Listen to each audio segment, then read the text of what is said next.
প্রিয় ভিউয়ার্স, এই যে আমার হাতের মধ্যে দেখতেছেন একটা ফোন। তো ফোনটা যদিও পুরান হয়ে থাকে তাহলে এই ফোনটা নতুনের মতন। এই ফোনের মধ্যে যত জিমেইল অ্যাকাউন্ট ছিল সব আমি উড়িয়ে দিয়েছি, ফোনটা রেস্টোর করে নিয়েছি। মার্কেট থেকে নতুন একটা ফোন কেনার পর যেইভাবে থাকে এইভাবেই হয়ে গেছে এই ফোনটা। তো আপনাদেরকে নতুন ফোনের মধ্যে মার্কেট থেকে কেনার পর এই ফোনের মধ্যে কিভাবে জিমেইল অ্যাকাউন্ট খুলতে হয়, তো এই ফোনের মধ্যে আমি একদম নতুন করে জিমেইল অ্যাকাউন্ট খুলে আপনাদেরকে দেখিয়ে দেব। ভিডিওটা শেষ পর্যন্ত কন্টিনিউ করবেন। তো নতুন ফোনে জিমেইল অ্যাকাউন্ট খোলার জন্য 3-4টা ওয়ে রয়েছে। তো আপনি যদি চান এই যে গুগল প্লে স্টোর রয়েছে, এই গুগল প্লে স্টোর থেকেও চাইলে খুলতে পারবেন। তারপর এই যে জিমেইল অ্যাপ রয়েছে, এই জিমেইল অ্যাপসের মাধ্যমে যদি আপনি জিমেইল খুলতে চান তাহলে পারবেন। তারপর এই যে ক্রোম ব্রাউজার রয়েছে, এই ক্রোম ব্রাউজার থেকেও চাইলে আপনি জিমেইল অ্যাকাউন্ট খুলতে পারবেন। তারপর এই যে এখানে ইউটিউব রয়েছে, তো ইউটিউব দিয়েও যদি আপনি জিমেইল অ্যাকাউন্ট খুলতে চান তারপরও পারবেন। তো সব থেকে বেস্ট ওয়ে হচ্ছে এই যে ফোনের গুগল প্লে স্টোর রয়েছে, এই গুগল প্লে স্টোর থেকে যদি আপনি জিমেইল খুলেন তাহলে সব থেকে ভালো হবে, সব থেকে সহজ হবে। তো এই গুগল প্লে স্টোর দিয়ে যদি আপনি জিমেইল অ্যাকাউন্ট খুলে নেন তাহলে এই যে ইউটিউব রয়েছে, এই ইউটিউবও আপনি অ্যাড করতে পারবেন এই জিমেইলের সাথে।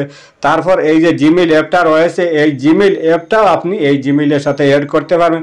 তারপরে এই যে ক্রোম ব্রাউজারটা রয়েছে, এই ক্রোম ব্রাউজারটা চাইলে আপনি এই জিমেইলের সাথে অ্যাড করতে পারবেন। তো এই জিমেইল অ্যাকাউন্টটা খোলার জন্য প্রথমে আমার ফোনের মধ্যে এই যে গুগল প্লে স্টোরটা আছে, এই গুগল প্লে স্টোরটা আমি ওপেন করব। তো গুগল প্লে স্টোর ওপেন করার সাথে সাথে এই ইন্টারফেস আপনার সম্মুখে ওপেন হয়ে চলে আসবে, কারণ এই ফোনের মধ্যে একদম নতুন করে জিমেইল অ্যাকাউন্ট খোলা হচ্ছে। তো গুগল প্লে স্টোর ওপেন করার পর এই যে নিচে এখানে রয়েছে সাইন ইন, এটার মধ্যে আপনি ক্লিক করে দেবেন। তো আমি এই সাইন ইনের মধ্যে ক্লিক করব। তো ক্লিক করার সাথে সাথে এবার আপনার ফোনের মধ্যে যে লকটা দিয়েছিলেন সেই লকটা এন্টার করবেন। আমার ফোনের মধ্যে যে লকটা আমি দিয়েছিলাম সেই লকটা এন্টার করব। তো লকটা এন্টার করার পর এখানে সামান্য একটু সময় ওয়েট করবেন, একটু লোডিং নেবে। তো লোডিংটা কমপ্লিট হয়ে যাওয়ার পর এই ইন্টারফেস আপনার সম্মুখে ওপেন হয়ে চলে আসবে।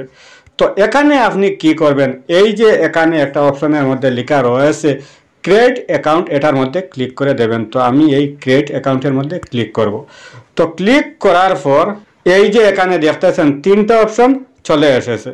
তো সবার উপরে যে এখানে রয়েছে ফর মাই পার্সোনাল ইউজ, এইটা আপনি এখান থেকে সিলেক্ট করবেন।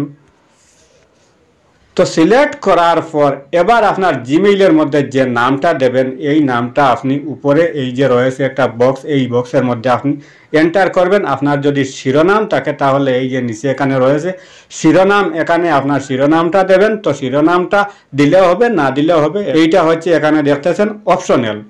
তো এই উপরের বক্সে আমার জিমেইলের মধ্যে যে নামটা আমি দিব সেই নামটা এন্টার করব। তো এই উপরের বক্সে নামটা এন্টার করার পর এই যে নিচে এখানে রয়েছে নেক্সট, আপনি এখান থেকে নেক্সট করবেন। তো আমি এখান থেকে নেক্সট করব। তো নেক্সট করার পর এই ইন্টারফেস আপনার সম্মুখে ওপেন হয়ে চলে আসবে। তো এখানে আপনার যে জন্মের ডেটটা আছে সেই জন্মের ডেটটা দিতে হবে, মানে ডেট অফ বার্থ। তো সর্বপ্রথম এখানে রয়েছে ডে। তো যে মাসের তারিখটা আছে সেই তারিখটা আপনি এখানে এন্টার করবেন। এই ডের মধ্যে আমি ক্লিক করব। তো ক্লিক করার পর মাসের যে তারিখটা আছে সেই তারিখ আমি এন্টার করব। তারপর এখানে রয়েছে মাস, তো এই মাসের মধ্যে আমি ক্লিক করব। তো ক্লিক করার পর এখানে ইয়ারের যে মাসে আমার জন্ম হয়েছে সেই মাসটা আমি সিলেক্ট করব। তো সিলেক্ট করার পর এই সাইটে এখানে রয়েছে ইয়ার, তো ইয়ারের মধ্যে আমি ক্লিক করব। তো ক্লিক করার পর যে ইয়ারে আমার জন্ম হয়েছে সেই ইয়ারটা আমি এখানে সিলেক্ট করব। তো সিলেক্ট করার পর এই যে নিচে এখানে রয়েছে জেন্ডার, এই জেন্ডারের মধ্যে আমি ক্লিক করব। তো ক্লিক করার পর এখানে যদি আপনি ফিমেল হন তাহলে ফিমেল সিলেক্ট করবেন, আর মেল হইলে মেল সিলেক্ট করবেন। তো আমি এখান থেকে মেল সিলেক্ট করব।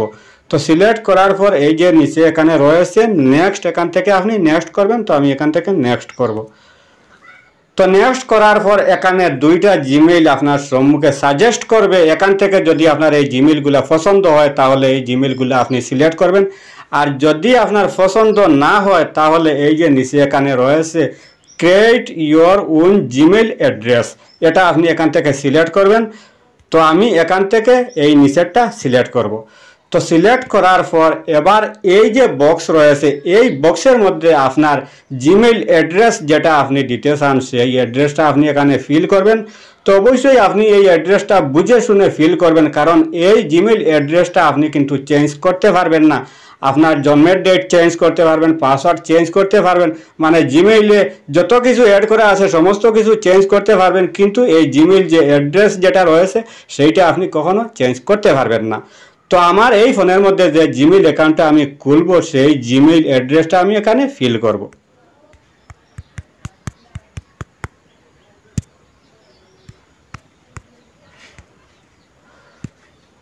তো এই জিমেইল অ্যাড্রেসটা এই বক্সের মধ্যে ফিল করার পর নিচে এখানে রয়েছে নেক্সট, আপনি এখান থেকে নেক্সট করবেন। তো আমি এখান থেকে নেক্সট করব। তো নেক্সট করার পর এবার এই বক্সের মধ্যে এখানে চলে এসেছে পাসওয়ার্ড, মানে এই জিমেইলের পাসওয়ার্ড দিতে হবে।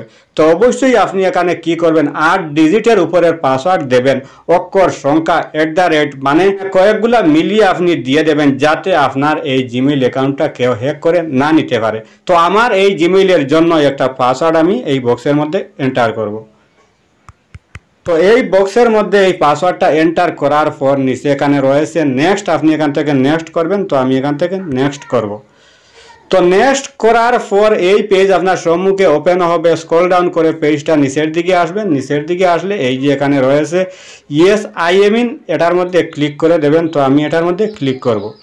তো ক্লিক করার পর এই যে এখানে দেখতেছেন আমি যে জিমেইল অ্যাড্রেসটা তৈরি করেছিলাম, এই জিমেইল অ্যাড্রেসটা অলরেডি এখানে চলে এসেছে। নিচে এখানে নেক্সট রয়েছে, এখান থেকে আমি নেক্সট করব। তো নেক্সট করার পর এখান থেকে আমি স্ক্রল ডাউন করে নিচের দিকে আসব। নিচের দিকে আসার পর এই যে এখানে চলে এসেছে আই এগ্রি, এখান থেকে আমি আই এগ্রি করব। তো আই এগ্রি করার সাথে সাথে অলরেডি আমার এই ফোনের মধ্যে এই জিমেইল অ্যাকাউন্টটা খোলা হয়ে গেছে। তো এখান থেকে আমি ব্যাক হয়ে গিয়ে আমার ফোনের মধ্যে এই যে গুগল প্লে স্টোরটা রয়েছে, এই গুগল প্লে স্টোরটা আমি ওপেন করব, এই জিমেইলটা খোলা হয়েছে কিনা সেটা আমি টেস্ট করব। তো এখানে যে চলে এসেছে অ্যাকসেপ্ট, আমি এখান থেকে অ্যাকসেপ্ট করব। তো অ্যাকসেপ্ট করার সাথে সাথে এই যে এখানে দেখতেছেন অলরেডি আমার এই ফোনের মধ্যে জিমেইল অ্যাকাউন্টটা খোলা হয়ে গেছে।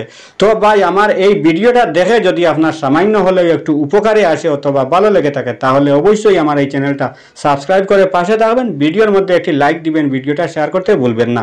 আজকের মতো বিদায় নিচ্ছি, আবার দেখা হবে নতুন কোনো ভিডিও নিয়ে। সেই পর্যন্ত ভালো থাকুন, সুস্থ থাকুন, আল্লাহ হাফিজ।